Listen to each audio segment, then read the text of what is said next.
আমরা ইতিমধ্যে আপনাদের সামনে প্রথম পর্বে কুরবানির ইতিহাস স্বরূপ আদম আলাইহিস সালামের কুরবানি এবং আদম আলাইহিস সালামের দুই ছেলের কুরবানি এবং ইব্রাহিম আলাইহিস সালামের কুরবানির কথাটি আপনাদের সামনে পেশ করেছি।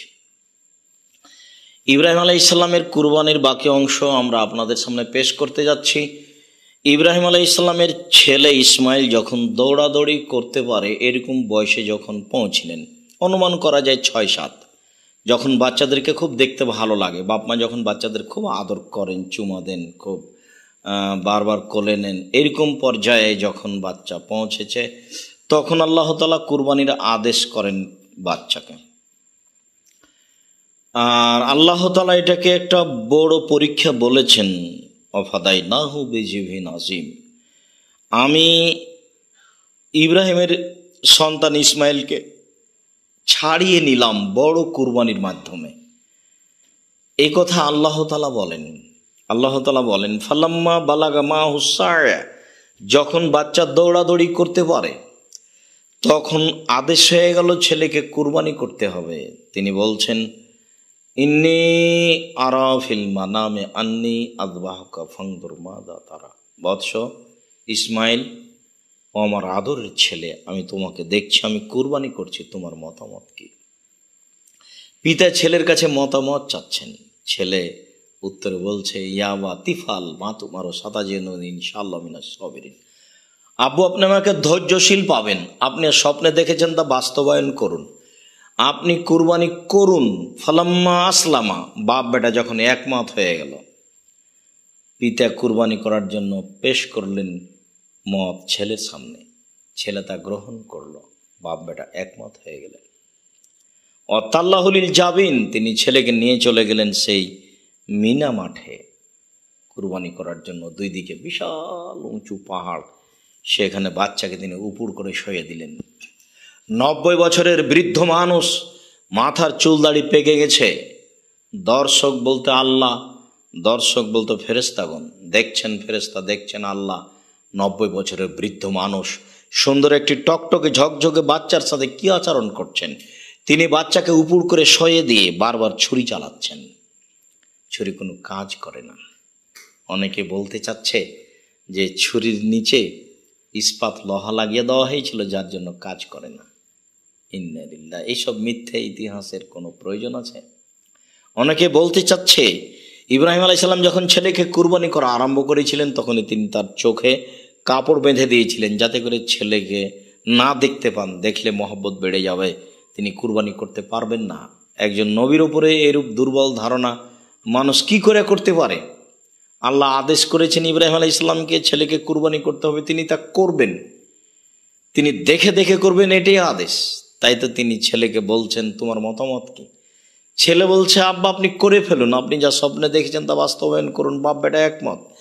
সেখানে পিতা তার চোখে কাপড় বাঁধলেন যাতে করে ছেলেকে দেখতে না পান, বা ছেলে তার ছেলের হাতে পায়ে রশি দিয়ে রশি বাঁধলেন যাতে করে ছেলে লাফালাফি ছুটাছুটি না করতে পারে। এইগুলো অহেতুক মিথ্যা কথার কোনো প্রয়োজন আছে? সব মিথ্যা কথা। সম্মানিত দিনী ভাই বোন, আমরা আপনাদেরকে এই মিথ্যা ইতিহাস থেকে দূরে থাকার জন্য অনুরোধ জানাচ্ছি।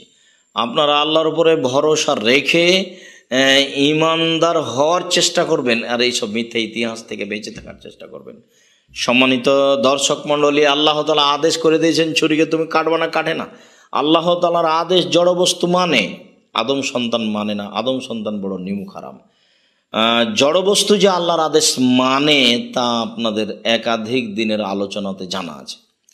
যেমন ইব্রাহিম আলাইহিস সালামকে যখন আগুনে নিক্ষেপ করা হলো তখন আল্লাহ তাআলা আগুনকে বললেন ইয়া নারু কুনি বারদাম ওয়া সালামা, এ আগুন তুমি শীতল হয়ে যাও, ঠান্ডা হয়ে যাও। আগুন ইব্রাহিম আলাইহিস সালামের উপরে শীতল হয়ে গেল। আগুন তো জড়বস্তু, জড়বস্তু আল্লাহর কথা মানে, আদম সন্তান আল্লাহর কথা মানে না। আপনাদের জানা আছে ওই যে সেই ঘটনা, যেই ঘটনায় একজন লোক বলল তার ছেলেদেরকে আমি বড় অপরাধী, তোমাদের আব্বাকে যদি আল্লাহ ধরতে পারেন তাহলে কঠিন শাস্তি দিবেন, যেই শাস্তি পৃথিবীর কাউকে দিবেন না। তো আমি যখন মারা যাব তখন তোমরা আগুন দিয়ে জ্বালিয়ে অর্ধেক ছাই পানিতে ফেলে দিও, অর্ধেক ছাই মাটিতে ফেলে দিও। যাতে করে আল্লাহ আমাকে ধরতে না পারেন। লোকটি যখন মারা গেল, ছেলেরা তাই করলো, পিতাকে আগুন দিয়ে জ্বালিয়ে অর্ধেক চাই পানিতে ফেলে দিল, অর্ধেক চাই মাটিতে ফেলে দিল। আল্লাহ তাআলা পানিকে আদেশ করলেন, পানি তোমার উপরে যে ছাই পড়েছে সেটা জমা করে দাও। পানি ছাই জমা করে দিল।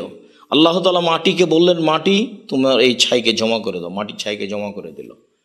আল্লাহ তাআলা ছাইকে জমা করে মানুষ রেডি করে বললেন, তুমি এই কাজ কেন করলে? লোকটি উত্তরে বলেছিল, মিন খাসিয়াতিকা, তোমার ভয় করেছি। তখন আল্লাহ তাআলা বলেছিলেন, ঠিক আছে, যেহেতু তুমি আমার ভয়ে কাজ করেছ, তোমাকে আমি মাফ করে দিলাম। সম্মানিত দর্শক মণ্ডলী, আমি এই বুখারী মুসলিমের ঘটনা বলে যে অংশ আপনাদেরকে বলতে চেয়েছি সে অংশ হলো এই, যে তিনি মাটিকে আদেশ করলেন। মাটি জড় বস্তু, আল্লাহর কথা মানে, ছাইগুলি জমা করে দিল। তিনি পানিকে আদেশ করলেন, পানি জড় বস্তু, পানি ছাইগুলি জমা করে দিল, আল্লাহর আদেশ মানে। সেই ঘটনা আপনাদের জানা আছে যে একটি লোক ৯৯টা লোককে হত্যা করে একজন দরবেশের কাছে গিয়ে বলল, বাঁচার পথ কি? দরবেশ বলল, ৯৯টা লোক হত্যা করার পরে বাঁচার পথ নেই। তখন তাকেও হত্যা করলো, ১০০ জন হয়ে গেল। কোথায় বাঁচার পথ? একজন বলল, ওই গ্রামে যান। সেই গ্রামের দিকে যেতেই তার সময় শেষ, লাশটা মাটিতে পড়ে আছে। জাহান্নামের ফেরেশতা, জান্নাতের ফেরেশতা এসে হইচই লাগিয়ে দিয়েছে। জাহান্নামের ফেরেশতা বলছে, আমরা জাহান্নামে নিয়ে যাব। জান্নাতের ফেরেশতা বলছে, না আমরা। তখন আল্লাহ তাআলা বললেন, না, তোমরা থামো, মেপে দেখো কত দূর গেছে আর কত দূর বাকি আছে। ফেরেশতাদেরকে মাপতে লাগিয়ে দিয়ে, লাশ তো ওখানেই পড়ে আছে, মাপতে লাগিয়ে দিয়ে আল্লাহ যে গ্রামে যাচ্ছিলেন সেই গ্রামকে বললেন যে গ্রাম তুমি আগিয়ে আসো, আর যে গ্রাম থেকে যাচ্ছিল সে গ্রামকে বললেন গ্রাম তুমি পিছু হটো। আল্লাহর আদেশে এই গ্রাম পিছে হটে গেল, আর আল্লাহর আদেশে ওই গ্রাম আগিয়ে আসলো। মেপে দেখা গেল অর্ধেক হাত আগিয়ে গেছে। আল্লাহ তাআলা তাকে ক্ষমা করে দিলেন। আমি অত্র বুখারী মুসলিমের হাদিসের ঘটনা পেশ করে আপনাদের সামনে যেটা বলতে চাচ্ছি সেটা হলো এই, যে দেখেন, জড়বস্তু আল্লাহর কথা মানে। গ্রাম একটা জড়বস্তু, আগিয়ে চলে আসে। আদম সন্তান বড় নিমুখারাম, আল্লাহর আদেশ মানে না, কত দিন রাত আল্লাহর আদেশকে অমান্য করছে। বলছিলাম আপনাদেরকে যে ইব্রাহিম আলাইহিস সালাম যে ছুরি দিয়ে কুরবানি করছিলেন, সেই কুরবানির নিচে, ছুরির নিচে লোহা লাগানো হয়েছে, সেই জন্য ছুরি কাজ করে না, এই কথা মিথ্যে। আল্লাহ তাআলা ছুরিকে আদেশ করে দিয়েছেন, ছুরি আর কাজ করে না। ইব্রাহিম আলাইহিস সালাম যদি কিয়ামত পর্যন্ত এভাবে ছুরি ঘষতে থাকেন তাহলে ছুরিতে কাজ হবে না। কেন? ছুরি আল্লাহর আদেশ পালন করেন। সম্মানিত দর্শক মণ্ডলী, আল্লাহ তাআলা একটি পশু দিয়ে পাঠালেন, দুম্বা। সেই দুম্বার বিনিময়ে আল্লাহ তাআলা তার ছেলেকে মুক্তি করে দিলেন, তার ছেলে বেঁচে গেল। আল্লাহ তাআলা এই কথাই বলেছেন, অফাদাইনাহু বিযিবিন আযীম, আমি ইব্রাহিমের ছেলেকে ছাড়িয়ে নিলাম বড় একটি কুরবানির মাধ্যমে।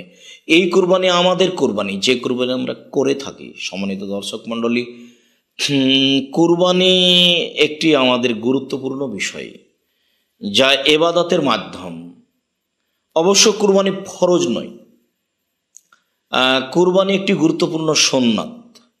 কুরবানি করলে নেকি হবে, কুরবানি না করলে নেকি হবে না। সম্মানিত দর্শক মণ্ডলী, কুরবানির বিষয়ে রাসূল সাল্লাল্লাহু আলাইহি সাল্লাম বলেন, আনাস রাদিয়াল্লাহু তাআলা আনহুর বিবরণ, তিনি বলেন, মান কানা লাহু সালাম ইদাহি ফালা ইয়াকরাবান্না মুসাল্লানা, যার অর্থ সম্পদে টাকা পয়সা রয়েছে, সে যদি কুরবানি না করে তাহলে সে যেন আমার ঈদের মাঠে না আসে। আনাস রাদিয়াল্লাহু তাআলা আনহু যে বিবরণ দিলেন, অত্র বিবরণে মনে হচ্ছে যে কুরবানি ফরজ। না, কুরবানি ফরজ নয়, কুরবানি একটি গুরুত্বপূর্ণ বিষয়, যা একটি নেকির মাধ্যম। কুরবানি করার জন্য আল্লাহ তাআলা আদেশ করেছেন। আল্লাহ তাআলা বলেন, ফাসল্লি লিরাব্বিক ওয়ানহার, আপনি আপনার প্রতিপালককে সন্তুষ্ট করার জন্য কুরবানি করুন। আপনি আল্লাহকে সন্তুষ্ট করার জন্য সালাত আদায় করুন। অত্র আয়াতে মনে হচ্ছে যে কুরবানি ফরজ আদেশ করেছেন। আল্লাহ তাআলা এগুলি বলে মানুষকে কুরবানি করার জন্য উদ্বুদ্ধ করেছেন, যা রাসূল সাল্লাল্লাহু আলাইহি সাল্লাম বলেন।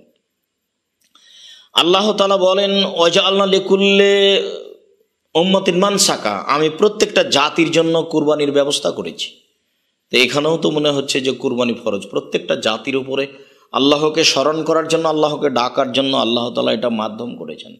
আল্লাহ তাআলা অন্য জায়গাতে বলেন, লা ইয়ানালাল্লাহু লুহুমুহু ওয়ালা দিমাউহু ওয়ালাকিন ইয়ানালুহু তাকওয়া মিনকুম, তোমাদের এই কুরবানির রক্তগোস্ত আল্লাহর কাছে পৌঁছে না, তোমাদের এই কুরবানির রক্তগোস্ত আল্লাহর কাছে পৌঁছে না, পৌঁছে তোমাদের তাকওয়া, তোমাদের পরহেজগারিতা। যার টাকা বৈধ তার কুরবানি কবুল হবে, যার টাকা বৈধ নয় তার কুরবানি কবুল হবে না। হ্যাঁ, সেই সময়ের ব্যবস্থা যদি এখন থাকতো যে যার কুরবানি কবুল হচ্ছে আকাশ থেকে আগুন এসে জ্বলে যাবে, আর যদি জ্বলে না যায় তাহলে থেকে যাবে, তাহলে বোঝা যাবে তার কুরবানি কবুল হয়নি। তাহলে বোঝা যেত কার কুরবানি কবুল হচ্ছে আর হচ্ছে না। আল্লাহ তাআলা একটা বড় অনুগ্রহ করেছেন যাতে করে মানুষ গোস্তটা খেতে পারে।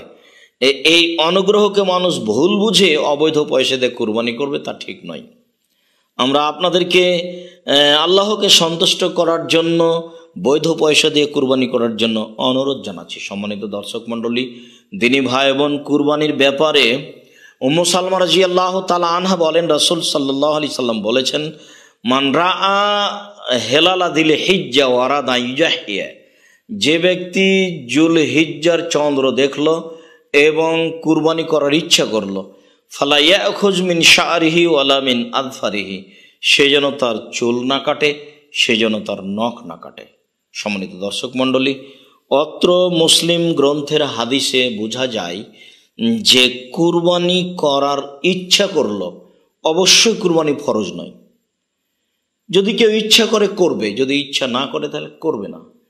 আবু বকর সিদ্দিক রাদিয়াল্লাহু তাআলা আনহু, ওমর রাদিয়াল্লাহু তাআলা আনহু মাঝে মধ্যে কুরবানি করতেন না, মানুষ যেন একে ফরজ মনে না করে, এই জন্য তারা মাঝে মধ্যে কুরবানি করতেন না। সাথে সাথে মানুষকে কুরবানি করতে হবে পয়সা কর্জ নিয়ে বা বিভিন্নভাবে, কথা নয়, বা মানুষ শুধু গোস্ত খাওয়ার উদ্দেশ্যে কুরবানি করবে তা নয়। কুরবানি করতে হবে আল্লাহকে সন্তুষ্ট করার জন্য। আনাস রাদিয়াল্লাহু তাআলা আনহু বলেন, যাহা রাসূলুল্লাহ সাল্লাল্লাহু আলাইহি সাল্লাম কাবশাইনে আমলাহাইনে আকরানাইনে ওয়া ফি রিওয়ায়াতিন আযীমাইনে সামিনাইনে মাওজুআইনে। রাসূল সাল্লাল্লাহু আলাইহি সাল্লাম দুইটি ভেড়া কুরবানি করলেন, সাদা কালো, শিং ওয়ালা, মোটা তাজা, বড় বড়, খাসি করা, অন্ডকোষ বের করা। সম্মানিত দর্শক মণ্ডলী, রাসূল সাল্লাল্লাহু আলাইহি সাল্লাম এরকম দুইটি প্রাণী কুরবানি করলেন। বর্ণনাকারী বলছেন, রাআইতুহু, আমি দেখলাম, ওয়াজিয়ান কাদামাহু আলা সিফাহিমা, তিনি তার পাকে তার পাঁজরের উপরে রাখলেন। সুম্মা যাবাহা, তারপর তিনি কুরবানি করলেন, তিনি বললেন বিসমিল্লাহ, আল্লাহু আকবার।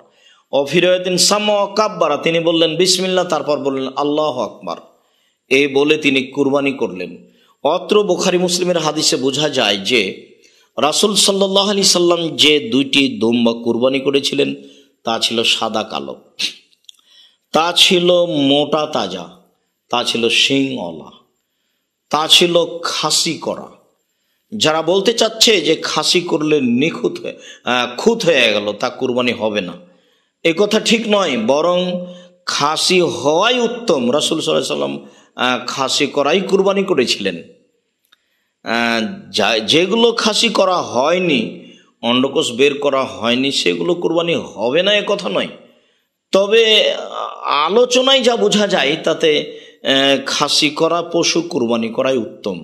ভেড়া হোক ভেড়ি হোক, ছাগল হোক ছাগি হোক, দুম্বা হোক দুম্বি হোক, গরু হোক গাভী হোক, মহিষ হোক মহিষী হোক, উট হোক উটনি হোক, এইসব প্রাণীগুলি কুরবানি করতে হবে, সেইগুলি খাসি হয় উত্তম হবে।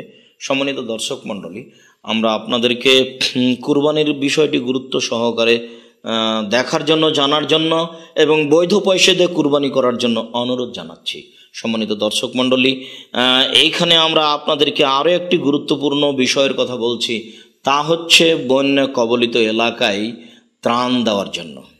আপনারা অবগত আছেন, ইতিমধ্যে আমরা কিছু সাহায্য নিয়ে রংপুর অন্তর্গত গাইবান্ধা জেলার ফুলছড়ি থানার কিছু গ্রামে নৌকা যোগে গেছিলাম। সেখানে আমরা ত্রাণ বিতরণ করেছি, যা আপনারা ইতেসাম টিভির মাধ্যমে অবগত আছেন। আমরা এ মর্মে আপনাদেরকে দানের হাত প্রশস্ত করার জন্য অনুরোধ জানাচ্ছি। আপনারা ত্রাণ দেওয়ার জন্য, অসহায় মানুষের পাশে দাঁড়ানোর জন্য যেসব অ্যাকাউন্ট নাম্বার ব্যবহার করবেন সেগুলো আমরা বলছি। আপনারা বিকাশ এজেন্ট নাম্বার ব্যবহার করুন 01793638180। এছাড়া আমার যেটা নাম্বার পার্সোনাল বিকাশ, সেটা আপনারা ব্যবহার করতে পারেন। আল আরাফা ইসলামী ব্যাংকের অ্যাকাউন্ট নাম্বার ব্যবহার করুন 0071120004027। আল আরাফা ইসলামী ব্যাংক, রাজশাহী, আব্দুর রাজ্জাক এর নামে অ্যাকাউন্ট নাম্বারটি রয়েছে, আপনারা ব্যবহার করুন।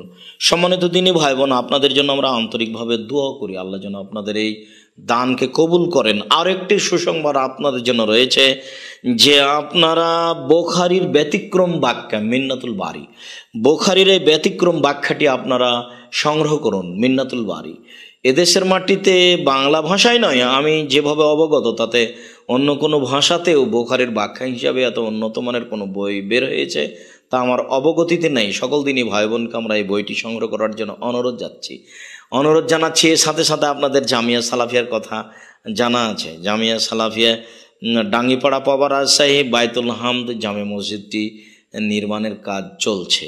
এছাড়া আমাদের জামিয়া সালাফের রূপগঞ্জ নারায়ণগঞ্জে মহিলাদের বিল্ডিং আরম্ভ হবে বলে আমরা আশাবাদী। সেখানেও আপনারা দানের হাত প্রশস্ত করবেন। আল্লাহ আপনাদের দান কবুল করুক। আল্লাহুম্মা আমিন। সুবহানাকা আল্লাহুম্মা রাব্বানা ওয়া বিহামদিকা আল্লাহুম্মা আগফিরলি।